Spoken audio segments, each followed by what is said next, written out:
Bismillah ar-Rahman ar-Rahim. In the name of Almighty Allah, the entirely merciful and the specially merciful. Dear viewers across the planet, I greet you with the greeting of peace.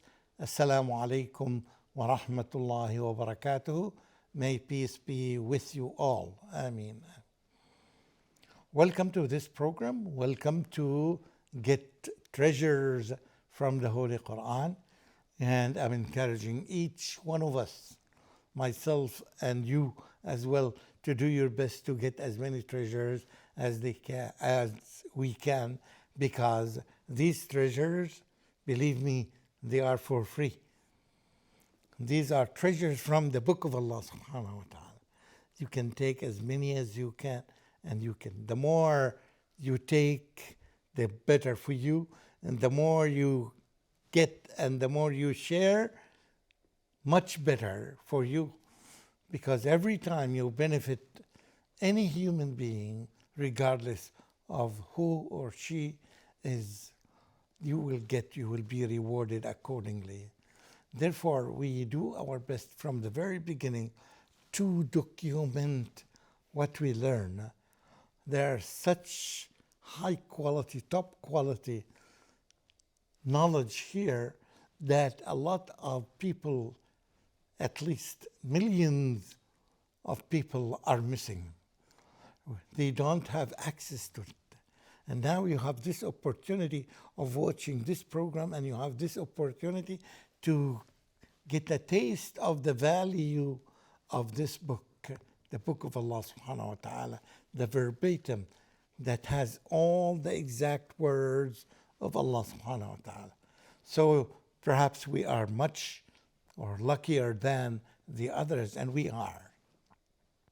Therefore, we have to be sincere enough and to do our best to share this kind of valuable knowledge with every human being whenever they need it. Whenever they miss it, we are there to remind them. We are here to share what we have with them. This is part of our goal. Today, I am going to focus on a very important concept that spreads throughout the entire Quran. This is related to the names of Allah, the attributes of Allah. Remember that all the time we say this. The more you know about Allah, the more knowledge, when I say knowledge, I mean authentic knowledge about Allah. The source is either the Holy Quran or the tradition of our beloved Prophet Muhammad sallallahu alaihi wasallam.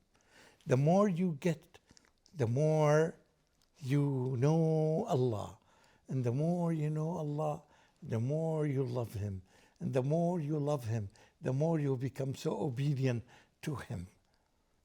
And this is one of the goals, is that we want to be good servants and good obedient slaves for Allah subhanahu wa ta'ala. That is, whatever He asks us to do, we will do it. Whatever He asks us to avoid, we will keep away from. This is a great value for all of us. The more you know about Him, that's why some scholars, and in fact all of them, would put this as the first importance in our life. As early as possible, if you want to focus on this theme, is the names and attributes of Allah, the best for all of us. It's much better than any other kind of education and knowledge that's available in the entire world. Before we know the world and the details about it, we know about the creator of the world and the universe first. As I said, this hierarchy is very important. One of these names of Allah subhanahu wa ta'ala, as I just mentioned in a previous episode, that it is Al-Alim. There are many things that we try to put our thoughts. We give it deep thinking. We consult with each other. We go to the people who have this kind of knowledge and this kind of expertise, and we ask them. We do our best. We evaluate and we examine and we research and we do all the possible strategies that can be done by any human being. We do them. Yet, Allah subhanahu wa ta'ala ends this verse with one of His names. And this is a reminder for us. Finally, you will find that what you face in your life, you don't know everything. And that's why this verse ends with this beautiful chunk of the verse, Wallahu ya'lamu wa antum la ta'lamun. And Allah knows, and you, all of you, wherever you are, wherever you reside, wherever you exist in this universe, you don't know what Allah knows. This is how it ends. The verse reads, and this is verse 216, ayah 216, and this ayah comes in chapter number 2, Surah Al-Baqarah, one of the most famous chapters in the Quran. And here it says,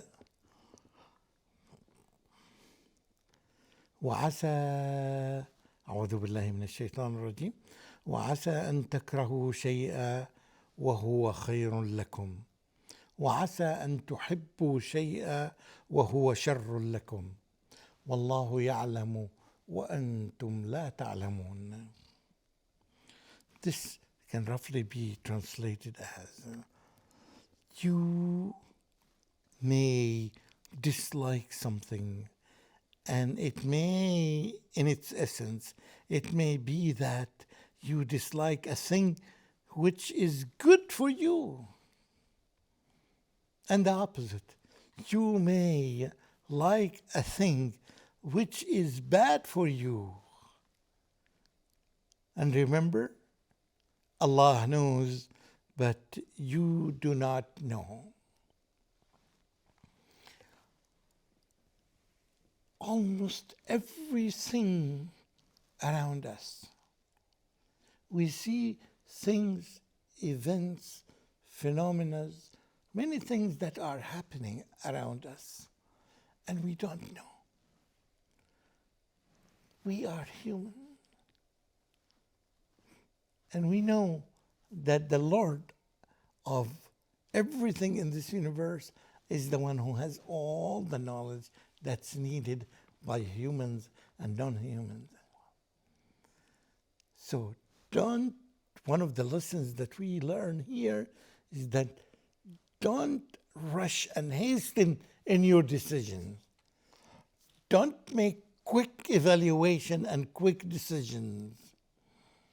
Don't try interpret things by yourself without asking the scholars who have expertise in this field of the tafsir. فَاسْأَلُوا أَهْلَ الذِّكْرِ إِن كُنتُمْ لَا تَعْلَمُونَ. Ask the people of knowledge whenever you don't know. Keep it as a habit. It's a wonderful habit because it helps all of us. Whenever you need explanation, ask. There are lots of things that are happening to us. We ask this question, oh Allah, why me? Some people, of course, not sincere believers, they ask this question, why me? Why this accident happened to me? Why not others? Why it happened to me? You raise this question and you may dislike it, this thing that happens to you. Sometimes you are just as easily as you may be transferred from your job to another job. that may look far difficult, very complicated. It does not match the needs of your life at this time. So your initial response is, I don't like it. I don't like it. I don't like it. For whatever reason, turns out that you finally accept the offer. Then days passed and weeks and years. After 5 years or after a few years that happened, something rises up in your work and you find yourself, alhamdulillah, are becoming very happy with your job and getting more than you expect. You find that at least in that area that you were there was a hospital and your wife had difficulty in giving birth, and in that hospital there was a wonderful hospital and wonderful doctors, and she had to go through an operation, and alhamdulillah, it was successful. And you got a bright child after 5 years or after 6 years or after 10 years. You discover that he is the most bright, smart child in your family, in the entire family. You thank Allah.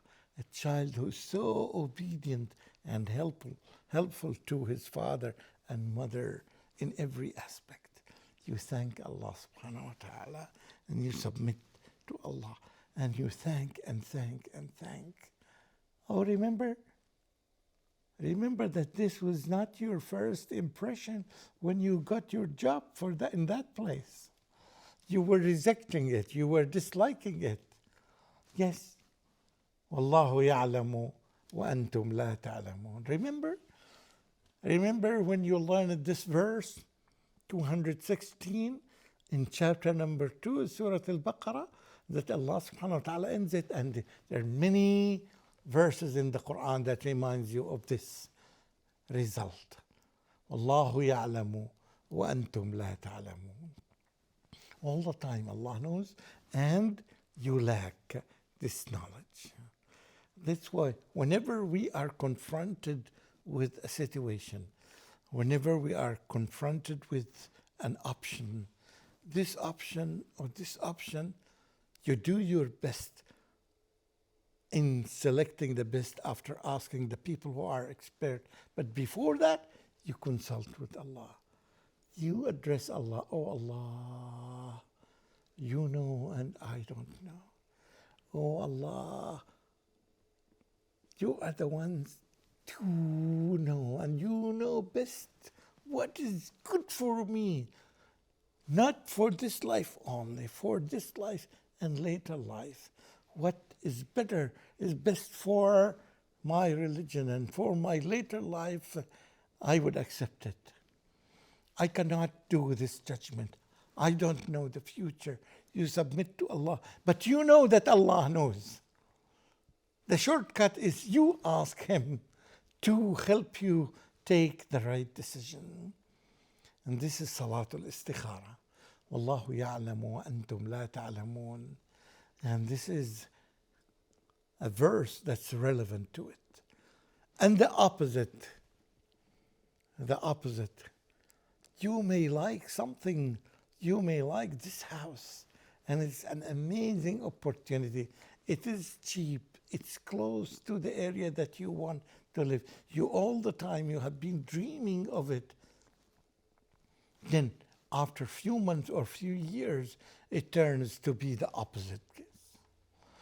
These are things that happen to us frequently in our life. Many times this thing that happened. So all the time you remember, when you want to remind the good ones that are close to you, you remind them. Make Salatul Istikhara and ask the people of expertise. Then rely upon Allah. I have full reliance upon Allah. Why should I worry? You're not supposed to know all the details. Everything looks in front of you in a certain way, whether it's good or sometimes it's bad. Yet, after making the consultation with Allah and the consultation with the people of expertise, you are consulting Allah first, then you are consulting the humans who have this expertise apparently. Then after doing that, just take a decision based on these two kinds of prayers that you have done and two kinds of consultations that you have done. Then rely upon Allah. Tawakkal ala Allah. This full reliance on Allah subhanahu wa ta'ala is something that's needed in all our decisions. And our beloved sallallahu alaihi wasallam, beloved Prophet Muhammad sallallahu alaihi wasallam taught us, even in the smallest thing in your life, you need to do this kind of consultation. You consult Allah and you consult the humans. Don't fully depend on yourself. Use the powers and the skills and the expertise around you. On the top of them is Allah. He is always available 24/7, not just for you, for all the creatures that are available on this planet and or in this universe. So why don't you use this? It would be a kind of silly behavior, misunderstood behavior we don't use when you don't use all the potentials around you. Why would you do this? And Allah subhanahu wa ta'ala told you from this verse. You will come across, and I'm sure you have found this, but now you may find hundreds of situations that would put you in this. All the time, whenever, even small things like buying this shirt or the other shirt, buying this kind of clothes or the other kind of clothes. Yes, you can use this skill that you learned in Islam. Wallahu ya'lamu wa antum la ta'lamun. If you get this valuable knowledge and you understood it, use it and abuse it. Use it as much as you can, because you are going to get benefit and benefit the others around you. أقول قولي هذا وأستغفر الله لي ولكم ولسائر المسلمين والسلام عليكم ورحمة الله وبركاته.